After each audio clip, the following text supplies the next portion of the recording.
I'm Samuel at Pirani. Thank you once again also for inviting me to this program to also help educate and help aspiring students to also apply and be able to achieve their dreams in Japan.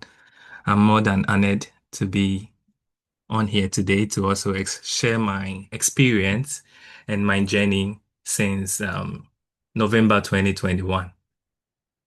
So, our title for today, as proposed by our host, was for me to share my experience on MEXT Scholarship Japan. So, the title, as you can see, it's boldly written there, MEXT Scholarship Japan, the recommended route. And the slogan I prepared for this presentation is, you have to prepare early, stay organized, and do your best. So, let's get into it. So, a little self-introduction about myself. So as I said, Samuel Nyampon, a vet, and I graduated from University of Ghana. I schooled from 2012 to 2018, and I managed to pass and end my degree in veterinary medicine and surgery. Then, after I completed in 2018, I proceeded to the Noguchi Memorial Institute of Medical Research, popularly known as Noguchi. It's attached to University of Ghana, to be precise. And I happened to have my 1 year internship at the Department of Immunology. Basically, they ran their experiments they do malaria research. So at that time, I picked up a little lab skill sets like DNA extractions and something to put me in the space for future research setups. Then after this phase, I opened my own small veterinary clinic. So I was an entrepreneur. I worked for myself from 2019 to 2021. That was just after I got the scholarship and decided to move to Japan. So between 2019 and 2021, I was a small animal clinician. Then from 2021 November till date, my PhD journey began to finally get to my dream of becoming getting a doctorate a second doctorate basically in veterinary microbiology with subspecialty in viruses. So now to our main topic for today, and I'm going to make it as concise as possible and as precise as possible so we can have enough time to deliberate and discuss whatever questions you might have in mind. So as you see, this MEXT scholarship is a fully funded scholarship. Every cost or all the cost is being borne by the Japanese government. And what kind of scholarships does this MEXT provides?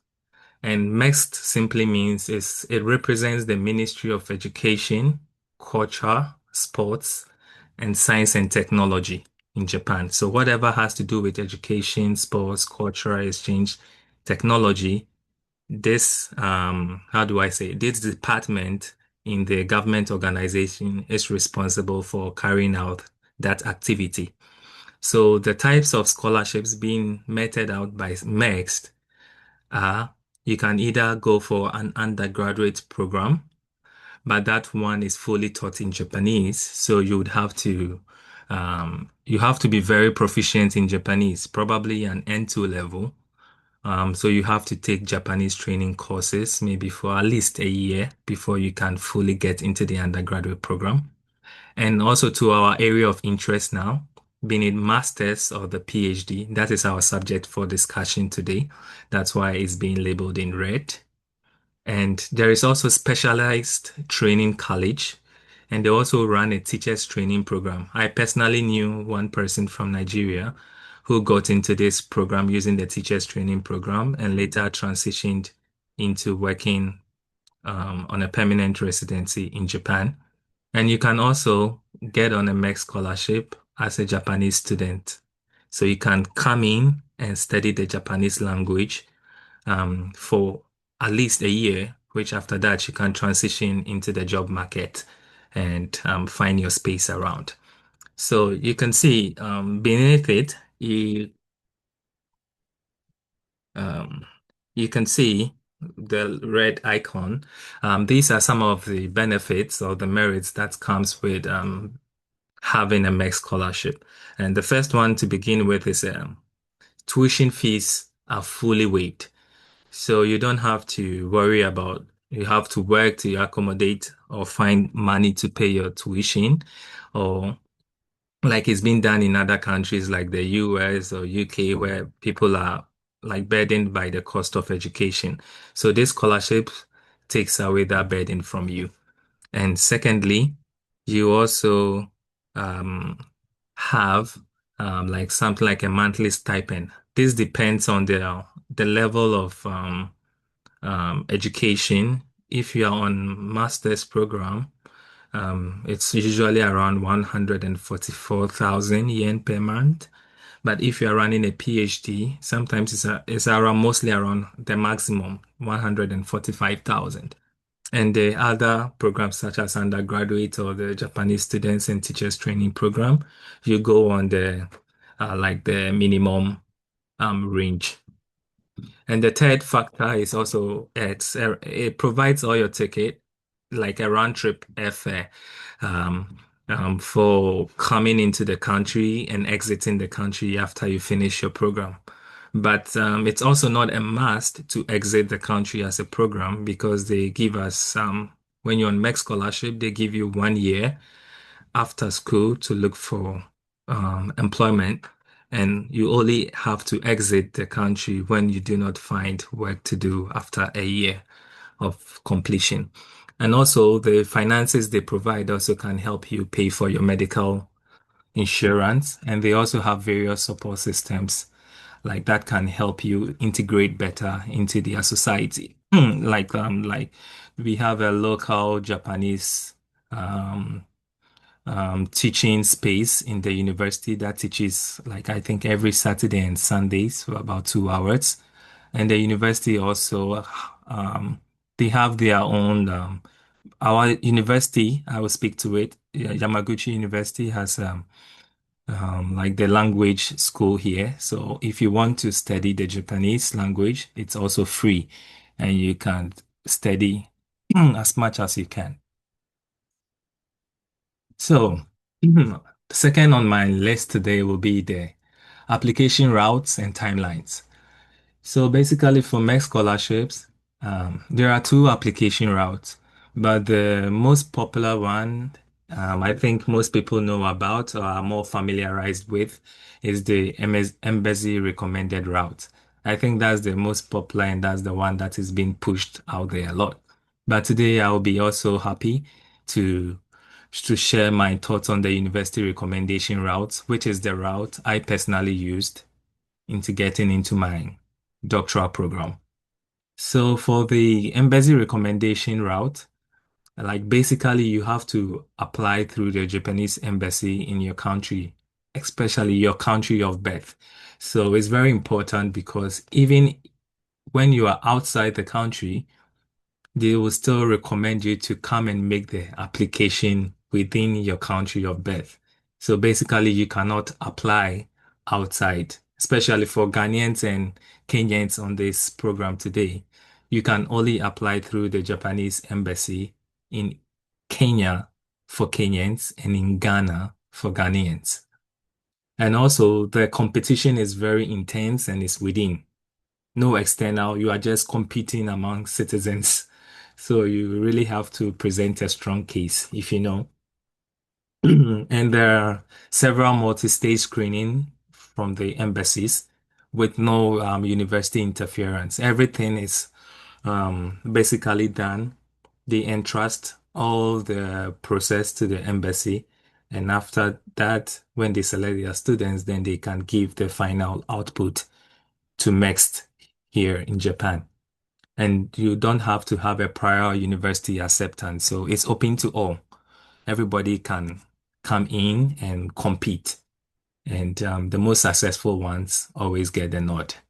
And for the university recommended route, like basically what I did, you have to find a professor who is in your field of interest, like a place or a niche you want to explore for further studies. And it's very important to like for your study plan to be very cohesive. It should be something that they see that you are making a progressive impact in your career life. So like whatever you choose to study should just be like an upgrade in continuity of whatever you did from your undergraduate studies. So you have to speak with a professor, present a research plan and possibly your transcript. And if they like you, then the professor sends in a word for you in the university that he may need a student. And they set up a panel to assess the documents you've presented to the professor. And when the panel are okay with you, then they can also invite you further for the screening. So the difference is for embassy recommendation, all the processes are being carried out by the embassy. But for university recommendation, your recommendation is basically coming from a professor. So like you have a direct professor. So as we move along in this course, you will tend to find out the differences and as to how things play out between these two routes. So typically the timelines for the next application is from April to May. So maybe in Kenya, I think the deadline is around 19th May or 20th May this year. Like, I mean, those who were applying this year and are aiming to enter Japan in 2027. So I think it's still open. So we still have a couple of weeks. You still have a couple of weeks to tender in your documents if you've not done that yet. And the first set of screening goes on through May to July. And we will go in deeper on the documents and exams and interview. I'll give you more tips as to how to excel during those phases of your application. And from August to September, usually the embassy gets back to you like the successful candidate. The embassy presents you with a list of schools to choose from. And that's also another issue we will tackle as we progress along. I'll speak more about it. And from October to January, the final screening, whatever, if you are fortunate and you get a professor accept your proposal, then the professors reach out to MEXT and you also get back to the embassy that you got this school, this professor wants to have you in, then you complete the application process, then MEXT will finally grant you the scholarship, then you prepare to depart for Japan. They have 2 semesters, so either you come in the spring, which is very common for like Japanese students, like the physical year starts in spring, which is April. So you can either enroll in April, the most popular route, or you come in fall, like September, as I did. So, my next slide is what does it take to get selected? And to start with, I'd like to go through some of the required documents, like your application form. And your application form, Japanese are very meticulous and they pay keen attention to details. So, whatever the application form is telling you to do, please do exactly that. Otherwise, you risk, we call it dex rejection. Once it goes in, they will push your file aside. So you have to really read whatever you are doing carefully, read them carefully and really, really conform to whatever they are telling you to do on the application form.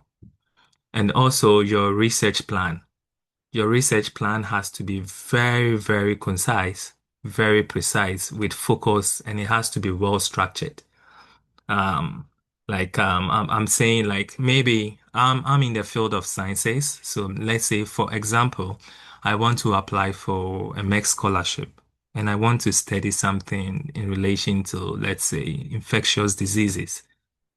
So in my application plan, I cannot just say I want to study infectious diseases to maybe help my country. It's very vague. It's not strong and it seemed emotional and a bit weak. But you have to attach more aim and like ambition to that write-up.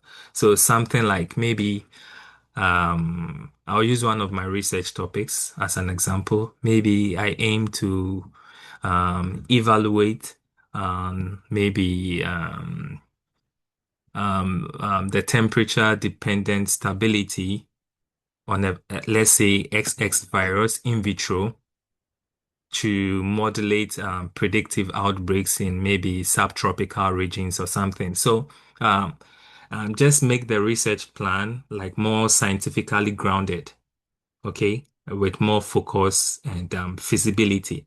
And you also have to make sure whatever you are putting on there is logical and it's feasible to do it in Japan. And also, it's something that matters. Like the professors will be thinking, is this thing substantive? Is it doable? Is it achievable? So you have to be moderate and don't be too ambitious, overly ambitious. So you have to be really moderate in your reasonings and in your write-outs, but just make sure it's more scientifically grounded. Okay. So maybe you can take a while to read some research papers, maybe for the undergrad students now, or like the university students trying to get into postgraduate programs. Maybe you can try your hands on some articles online, research papers, and see how they come out with their research proposals or their research aims and objectives after like going through constructive literature reviews. So that's one of the advice I would give on this. And also on the recommendation letters, for me, I think they need a recommendation letter specifically from the dean. In Ghana, my professor asked me to get recommendation letter. Then they needed just one, and that was the dean of the veterinary school. I think they go for the one on top of the tree, the very highest of hierarchy. So I think Japanese take authorities very seriously. And once you can get that, so my Ghanaians on the platform now, you have to take notes that if you are not in good terms with your dean, you have to start making plans for amendments and try to be a good boy or girl so that when the time is there and you need their help, they can also come through for you.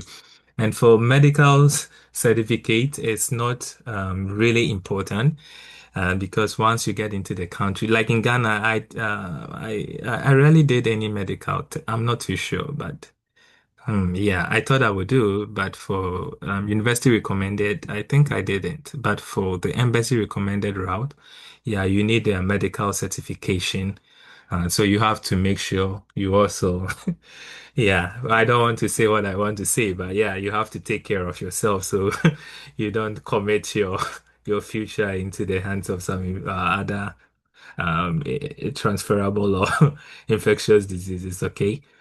And also, you need a valid passport that can take you throughout your study plan. So, if you don't have a passport, you have to be thinking of getting a new one as soon as possible before the application starts. And also, the embassy might ask you for any additional documents they deem fit. So, whatever they tell you, just comply and do that as soon as possible. Okay? So, we are done with the required documents.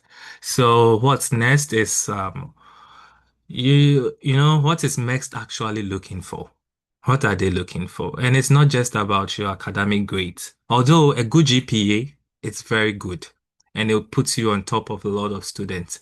So I will encourage each and everyone to work very hard in school so that I think last time I had maybe minimum is 2.8. I don't know the grading system in Kenya, whether it's out of 4 or out of 3. My professor once told me it's about 2.8. And but so anything higher in Ghana, I know it's out of 4. So you have to be aiming very, very high. My GPA was quite high when I got into the university recommendation. Though I will not put it out here, but so I encourage everyone to apply with very strong transcripts. And also, as we've said, and your research plan has to really come through for you because anything from your CV, your research plan, CV, research plan, and whatever you are proposing, leaving your study courses in school, they have to align. So, like I said, Japanese pay attention to details. So, any strong sense of mismatch they sense, they might easily reject your proposal. So, you have to make sure like everything is well structured, aligned, and you are making a progressive impact in your career. Let's say you studied microbiology in your undergraduate studies and you want to apply for postgraduate studies, a master's or PhD student. You can, let's say you can go for bioinformatics, like using AI to model like infectious and diseases or antimicrobial resistance in whatever. The professors will think, yeah, there is some kind of coherence in that flow, okay? And also your logical thinking. Next is looking at your research proposal, the flow. Sometimes they don't really pay attention to whatever you've put out there to achieve as your research proposal. They just want to see the flow. Can you think like a scientist? Can you think like a postgraduate student? Can you write out a research plan, like your rationale, the purpose, your materials and method, your expected outcomes, what challenges? So they want to see you as somebody who is holistic and somebody they think you are ready and you know what postgraduate studies, independent thinking, independent working. This, like they sense it in your writing. So these are some of the things you have to really take um, into attention. And also, they also look at your ability to represent your country. And we'll see that when we come to the interview sessions. So they study your body language, your responses to questions. So they will analyze to see if you can really be a good fit as a bridge between Japan and either Ghana or Kenya.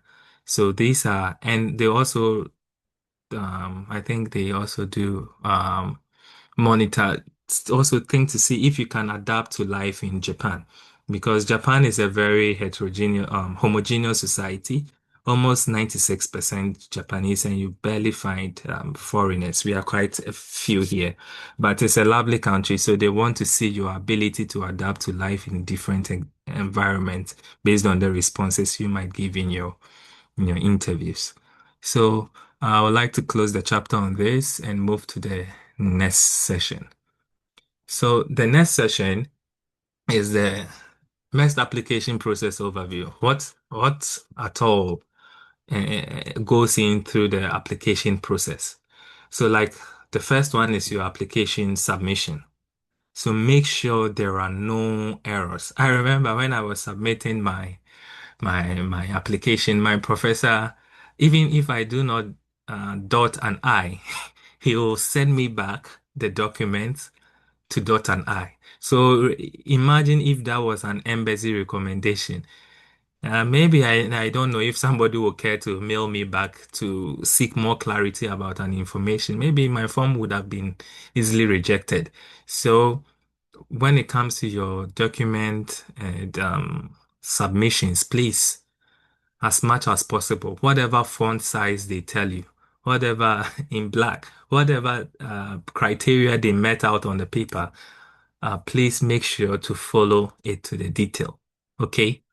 And second part is your screening. So after you present maybe your application form, the next application document, which has your passport picture on it, your CV, your research proposal, and maybe any other documents the embassy might seem fit. Now they go in to screen your documents.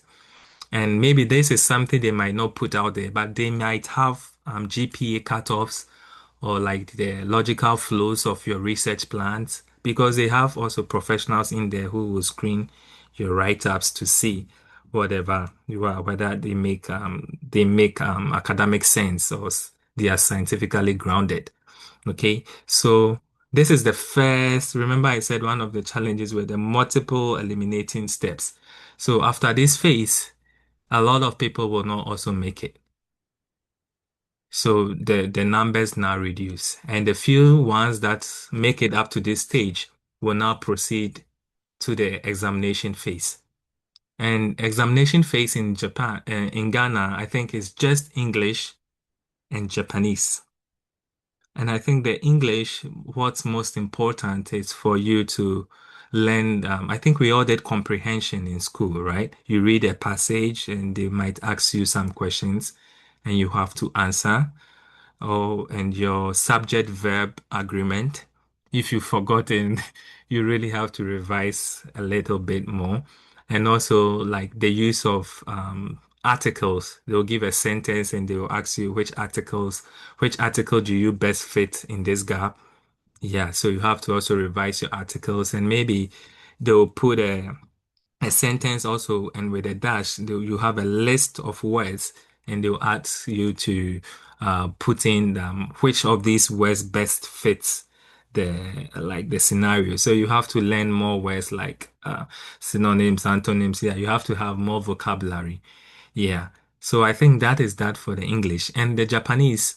I think the key area is also learning the Japanese articles also. So I would recommend you guys, those who want to apply, to really check on YouTube. There were a lot of Japanese free lessons on YouTube.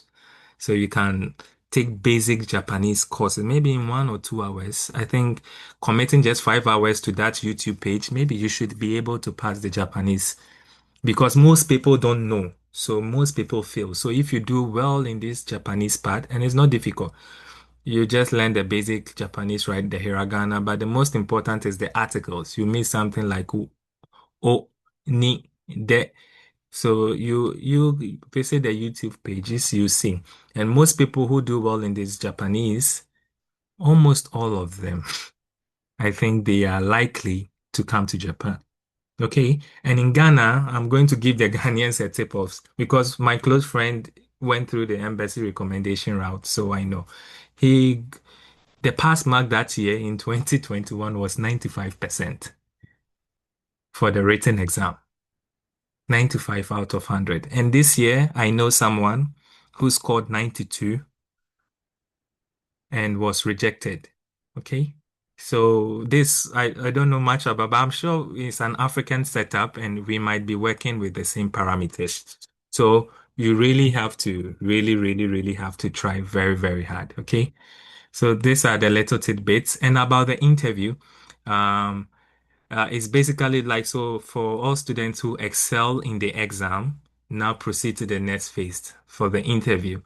And for the interview session, like you should know basic something like why Japan would definitely come up.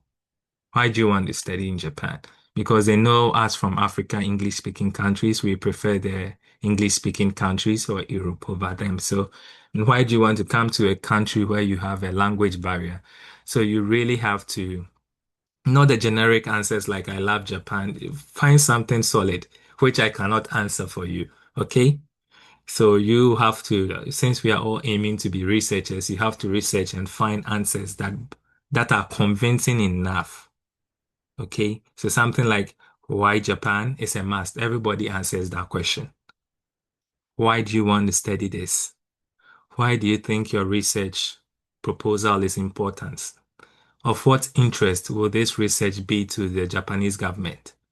Of what interest will this research benefit your country? Okay, so these are like a few things. And the interview is very short. Within 10 minutes, at most 15, you are done. So you have to make sure your answers are really concise and precise. Okay, so all those who pass the interview are down, pushed down they pass their first screening session. Okay, and then the embassies will contact them and give them the list of almost all the public universities in Japan. It's a lot. So you have to go through these universities, then decide on the school you want, then locate a professor interested in the professor you are interested in his field of work, okay? Then send out your proposal, your written proposals again to these professors. You can send to as many professors as possible. And then you'll be hoping and praying that one professor gets back to you and says, okay, I like your plan. I think I can work with you. Then you are in Japan. But if you are unfortunate and do not have any professor to respond to your emails, Although you pass the exam, interview, everything, you will lose out on the final decision to come to Japan because no professor accepted you. It's really important. So it's like the reverse for university recommended. University recommendation, we we start like you contact the professor first, okay? So it's much easier, but much difficult also. Okay. So after a professor sends you, agrees to take you on, then the university will send you like an acceptance letter, which they also copy the embassy. Then, they also copy MEXT.